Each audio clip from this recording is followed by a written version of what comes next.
नमो भगवते वासुदेवाय। श्रद्धालु भक्तों, इसके पहले 8वां अध्याय समाप्त हो चुका है।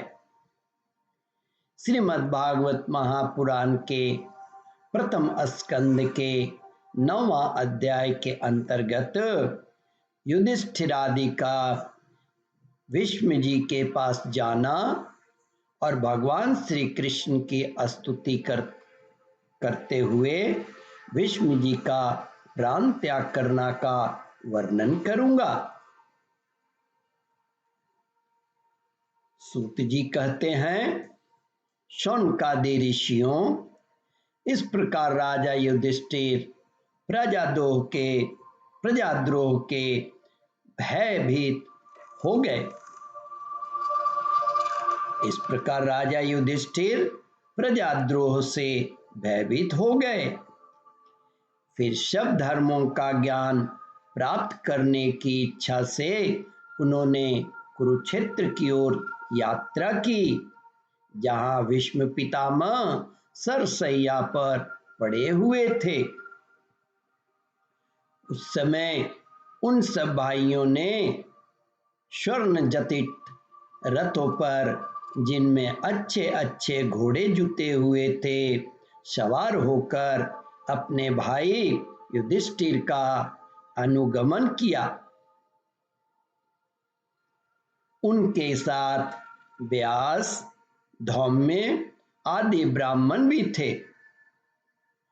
शौनकाजी अर्जुन के साथ भगवान श्री कृष्ण भी रथ पर चढ़कर चले। उन सब भाइयों के साथ महाराज युधिष्ठिर की ऐसी शोभा हुई मानो यक्षों से घिरे हुए स्वयं कुबेर ही जा रहे हैं। अपने अनुचरों और भगवान श्री कृष्ण के साथ वहां जाकर पांडवों ने देखा कि भीष्म पितामह स्वर्ग से घिरे हुए देवताओं के समान पृथ्वी पर, मतलब कि भीष्म पितामह स्वर्ग से गिरे हुए देवताओं के समान पृथ्वी पर पड़े हुए हैं। उन लोगों ने उन्हें प्रणाम किया।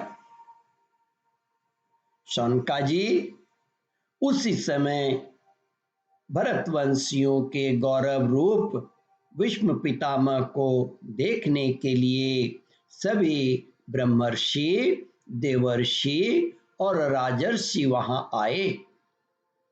पर्वत, नारद, महर्षि धौम्य, भगवान व्यास, बृहदस्व, भरद्वाज, शिष्यों के साथ महर्षि परशुराम जी, वशिष्ठ जी, इंद्रप्रद, त्रित, गृत्समद, अशित, कछिवान, गौतम, अत्रि, विश्वामित्र, सुदर्शन तथा और भी सुखदेव जी आदि शुद्ध हृदय महात्मा गण एवं शिष्यों के सहित कश्यप, अंगिरा पुत्र बृहस्पति आदि मुनिगण भी वहां पधारे। भीष्म पितामह धर्म का और देश काल के विभाग को कहाँ, किस समय क्या करना चाहिए, इस बात को जानते थे। उन्होंने उन बड़भागी ऋषियों को सम्मिलित हुआ देखकर उनका यथा योग्य सत्कार किया। वे भगवान श्री कृष्ण का प्रभाव भी जानते थे,